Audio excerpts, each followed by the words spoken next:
So I wanted to have like a really cool entrance, like, I don't know, bungee from the roof, and they said, how about instead you just stand there at the podium and wait, watching the clock. So that's what we elected for. Really excited to have this conversation, but I got to admit, I have some mixed emotions right now. While the topic is very near and dear to my heart, and we all know that revenue leakage is happening, it also, for sales leaders, it creates quite a bit of anxiety because we know that revenue leakage is happening. The problem is often we don't know where it's happening and how to fix it. And it's a big problem. It's estimated that $2 trillion worth of revenue leakage happens every year. Now, what we're going to talk about today when we address revenue leakage is that winnable revenue that we're losing due to a whole bunch of different factors that we're going to get into. And when we talk pipeline, oftentimes many of us think active sales pipeline. But what we're going to talk about when we talk about pipeline today is the entire customer journey. And this is not just the active sales funnel. That starts well before when marketing is doing brand awareness, when they're bubbling up and they're doing nurturing and they're trying to identify who's interested and generating those MQLs. And oftentimes those MQLs then get passed to a BDR or an SDR team that's going to call those MQLs and email and try to reach out on LinkedIn and other sources to book appointments for the sales team. Then the sales team will meet with those appointments and determine, is there mutual interest to move forward? Then and only then does it become part of the active pipeline. And then they go through the active pipeline, they go through the stages of the active pipeline, and some of those opportunities you win. And then there's a handoff to the client success team, the customer success team. And if you're a land and expand organization, this is critical, a critical part of the customer journey, because you want to make sure you drive adoption, that you drive utilization, that you drive usage. And if you're an expand strategy, you're hoping your CS team is going to bubble up what I like to call CSQLs, customer success qualified leads, that then get passed back to the sales team, go through the sales process again, and when you expand a current customer, you're going to go through that implementation product for the additional functionality that they've purchased. So we think of the pipeline and we think this is what our pipeline looks like. But in actuality, you're leaking at many stages of your pipeline. Now, I want to focus in, you can leak anywhere in this journey, but there's a particular point at which it's very likely that you have significant leakage. And that's at any time you had those handoffs. So the handoff from marketing to SDR team, you've got leakage there. The handoff of SDRs to the sales team, there's definitely leakage there. The handoff from sales to CS, the handoff back from CS back to sales. So we're going to talk about how do we identify the leakage, where it's happening, and what are some of the things that we could do to prevent it. What's the impact of leakage? Well, the problem with revenue leakage is it's cumulative. And when it's happening at multiple places within your pipeline, it actually makes things much more sluggish as it builds up. And for many organizations, unaddressed revenue leakage is the number one inhibitor to growth. And again, we're talking about deals that are winnable deals. So let's talk about what are some of the causes and what are some of the symptoms of revenue leakage. And we've broken down the causes into three really important categories. One is flying blind. This is having an incomplete picture of what's actually happening. So we're making strategic sales and business decisions without a complete picture of what's actually happening. Now, some of the symptoms are low pipeline visibility, inaccurate forecasting, dropped balls. This is when you have so many manual efforts in your process that it's really, really difficult for a BDR or for an AE or for a CSM to do all the things we're asking them to do in their playbooks. And they're juggling so many things that if they're trying to do this manually, very, very likely you're having balls that are being dropped. And wasted time. This is one of my biggest pet peeves, wasted time. When you have, particularly on the sales team, when your sales team is engaged in activities that you know can't drive revenue, you want those teams to almost be fully engaged in activities that are meaningful that can drive revenue. When they're doing manual data entry, they spend hours logging notes in Salesforce. This is time wasted. So we're going to quickly start to move into, well, how do we fix it? And what we're recommending today is a 3-step process that can help you to start to make a significant impact in the reduction of revenue leakage. First, automate the data capture process. We're going to get into a little bit more detail, but the number one problem that all organizations have with CRM, and Salesforce is no different, is that you want 100% of meaningful activities in Salesforce, and you want 0% of meaningless activities in Salesforce. And the best organizations that are doing this manually, you only get 40% of your meaningful activities ever even make it into Salesforce. And only half of the contacts that the sales team is actually engaged with ever become contacts in Salesforce. This is a big problem. Leads to flying blind. Now that you get 100% of those meaningful activities into Salesforce, let's crunch that data. Let's bubble up interesting insights. And what we're going to talk about is actionable intelligence. And we'll get into what we mean by actionable intelligence versus just intelligence. And better execution. It's not good enough to be able to see where am I hemorrhaging and at what stage and have a playbook to fix it. I actually need a mechanism to execute that strategy. How do I make sure that people are following it? And when they follow it, how do I make sure that it's actually working? So let's start with that first step. If you are going to continue to rely on carrots and sticks to motivate people to manually enter data into Salesforce, you're only going to get 40% of activities. That's an over 25-year battle, and we have lost. You're never going to get more than about 40% of your meaningful activities ever into Salesforce. And you're only going to get about 50% of the contacts that we're actually engaged with as contacts in Salesforce. And when we talk about meaningful activities, it's as important to weed out erroneous activities as it is to capture the meaningful ones. How was your weekend email? That should never make it into Salesforce. When you send an email chain, and I respond to your email chain, and then you respond back, and I respond, that next node logs the whole chain, and the next one, the whole chain plus the new, it becomes untenable. So it's as important to weed out the stuff you don't want to make into Salesforce as it is to capture the information you're trying to capture in Salesforce. And engagement now does not only happen in email and calendar. Sure, email and calendar is a really, really important place to start. Make sure that when a meeting is booked in your calendar, it automatically logs that meeting into Salesforce with who's attending and what the topic is. Sure, when we have a meaningful email exchange, let's capture that information. But what about LinkedIn messaging? What about marketing automation? What about Teams and Slack? What about WhatsApp? What about text messages? There's a whole lot of communication that's happening outside of email and calendar that is as important for us to get into Salesforce. And that's where Revenue Grid can help. We can take and allow you to capture and integrate all of those channels that we're talking about and log 100% of your meaningful activities into Salesforce.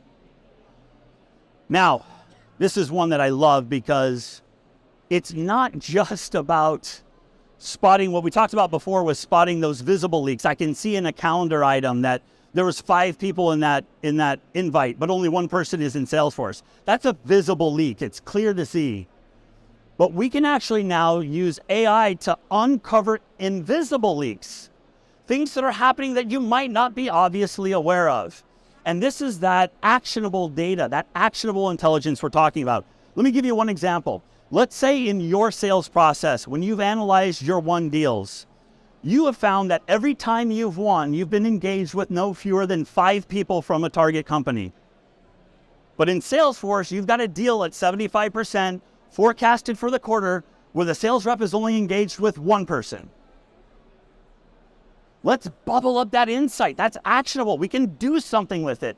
The AE and the manager can actually say, oh, we need to get engaged with that contact, and that contact as soon as possible, or we're never going to close this deal. That's just one example. And I'm a sales leader, so I'm leaning a little bit toward the sales side. But this is true of CSM playbooks. This is true of BDR playbooks. This is true of marketing engagement. Now, it's one thing to have the playbook. It's another thing to have an execution platform. Something that will allow you to not only make the recommendations, but to test and measure. In the example we used before, an audit, we call it a signal. In Salesforce, a signal pops up that says, hey, you got a deal forecasted at 75% for this quarter. You only got 1 contact. You need to get the other contacts. Now I've got an execution platform and an ability to see, did the rep take the action? And if the rep took the action, what were the results?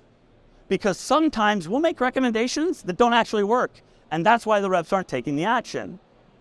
But it's huge motivation and validation if we can show when we do this, this is our close rate. When we don't do it, that's our close rate. That's revenue leakage. All right, so this is an SMB example, and I know it's an SME example. This is true of whether you're a SMB account, a growth account, a mid-market account, or an enterprise account. The numbers just will be a little bit different. And the interesting thing I'm going to show you is we're not going to change the deal size.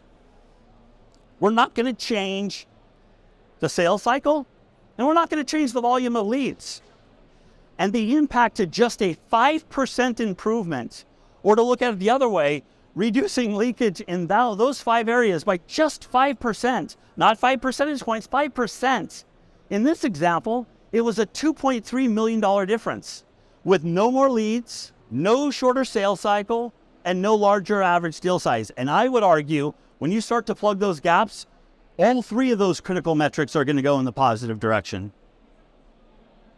So I'm going to give you a second. We have a calculator that can help you in your scenario to identify how much revenue leakage do I likely have. I'll give you a second to scan the QR code. Feel free to come ask us afterwards. Come stop by our booth. We'd be more than happy to get you set up with the revenue leakage calculator. All right. So now let's talk a little bit about what solutions potentially can help us. We've talked about the 3, flying blind, dropped balls, and wasted time. We've talked about what those challenges are. Those are the symptoms. Here's the prescription. Here's the remedy. Revenue intelligence and data capturing is the remedy for flying blind. Revenue intelligence, sales engagement, and data capturing is the prescription for drop balls. Productivity, calendaring, and data capturing is the prescription for wasted time. And the fact of the matter is, most of you have probably been actively trying to solve revenue leakage, and maybe you didn't even know you were trying to solve revenue leakage. What you were trying to do is solve some of the symptoms of revenue leakage. Give you an example. I've got really inaccurate forecasting. I say, okay, I'm not getting by with just Salesforce by itself. I'm going to look for some of the solutions here that help with forecasting. And then you say, oh, you know what? There's an absolute bottleneck that's happening with the handoff between SDRs and sales. I want a better calendaring system that will allow people to quickly set up meetings with us and reschedule where they might need to. So you go out and you buy Calendly. You're actually trying to solve revenue leakage, but you're trying to solve revenue leakage from the standpoint of solving and dealing with the symptoms rather than the causes. And what ends up happening is you might have what you think is a massive sales tech stack. A whole bunch of these solutions that I have on the board here around sales engagement, revenue intelligence, data capturing, productivity, and calendaring. Now, the good news is we can actually help simplify there. If there's a particular tool that you love, that you want to be part of your tech stack, we can work side by side with it. And for you organizations that haven't started on your journey, you could potentially start just with Revenue Grid to solve all 5 of those prescriptions to deal with the causes of revenue leakage. All right, so what does it look like for your team, and who is most likely immediately impacted? Most folks are impacted for sure, but when you talk about flying blind, the number 1 person that's most likely impacted is your revenue leader. This is the person that has to be with a board, that has to give the full description of what our revenue plan is and how we're meeting toward our revenue goals, and flying blind is absolutely a challenge for revenue leaders. The drop balls. This is most likely impacting sales managers most directly because that compounds with the sales team. And when balls are being dropped, the likelihood that those teams are meeting their revenue goals goes down dramatically.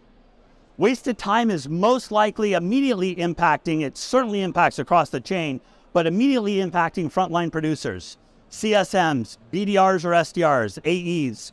When they're spending time doing a bunch of manual work that doesn't lead to their primary goal or their primary KPI, they're the ones that are most likely impacted immediately.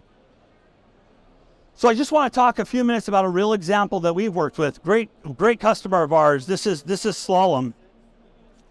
And they came to us with these exact problems that we've been talking about. I'm going to focus, for interest of time, on the first one here, which is contact visibility.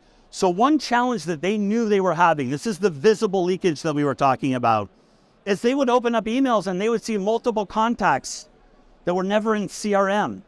They would open up calendar items, see multiple contacts that were never in CRM. It didn't give them a complete picture of what was actually happening and who they needed to talk to and what the correlation was and where are we spending our time with whom. Really important metrics that they need to really be able to build their sales strategy. And the thing that was really cool about this particular is they saw a 3x increase, a 300% increase in contacts that they were working get logged into Salesforce. And the sales team had to do zero different to be able to get those extra contacts into Salesforce. It was no longer a manual process. And I'm going to read the quote. I love the quote from Darren. Thanks to Revenue Grid, we fixed leaks in our revenue generation process and we grew our business despite challenging economic conditions. And this is one of the things that's really cool when you solve revenue leakage. You don't have to be in a bullish economy to have an immediate impact. These are deals you should be winning right now. And by plugging the gap of revenue leakage, it will immediately have a bottom line effect that doesn't require a whole bunch more leads, doesn't require a super strong economy, doesn't require that we have very strong growth goals and backed by a whole bunch of VC-backed money at our disposal to meet those goals. We can do it simply by plugging the gaps in our current pipeline and have a massive impact on our bottom line. All right, so what we have here also, QR code for us to be able to meet with you. If what we said today was really interesting to you, this is a link that will allow you to schedule a time directly with us. We'd love to have that happen. Also, feel free to come by and have a chat with us, either after the session or come by the booth. Ask us about your specific environment. We'll see if it might be a good fit for what you're dealing with your revenue pipelines. And I have a minute or two where I can answer a couple of questions from the audience right now. So, anyone have any questions? Very good, please. So, one of the challenges that we have is like Sales Navigator and some other data sources don't really play nice with Salesforce and bringing it in. Like, how do you solve that? And like text messages is like another thing. Yes. Can you talk to us a little bit more about that? The question was, we're using things like Sales Navigator and some other tools that don't play really well into Salesforce. How do we solve for that? And then the second piece of the question was text messages. How do we handle text messages? Two great questions. We've been doing the data capturing side for a very long time, like 15 years. And we live natively in Salesforce. The solutions that you're talking about that most likely have a challenge with things like duplication or playing nice in Salesforce is because they're maintaining a completely separate database. And by its nature, a database trying to sync with another database, you're always going to run into challenges, even if they do a really good job of that. We don't do that. We live natively in Salesforce, so what we're doing is connecting those sources into Salesforce, leaving Salesforce as the record of truth, and now we don't have those sync issues. Second piece, text messages, how do you handle that? So, for text messaging and for SMS, there are functionalities that will allow you to capture. There is some, we'll have to discuss your scenario and states because privacy plays into this a little bit. But if you're using a solution that will allow you to capture just the text of what's happening in the text messages, and there's a whole bunch of solutions we can talk about, we can pull that information and get it right into Salesforce. Two great questions. All right, I think we're right at about 20 minutes. So thank you, everybody. Really appreciate it, and we look forward to chatting with you more. Come by our booth and see us.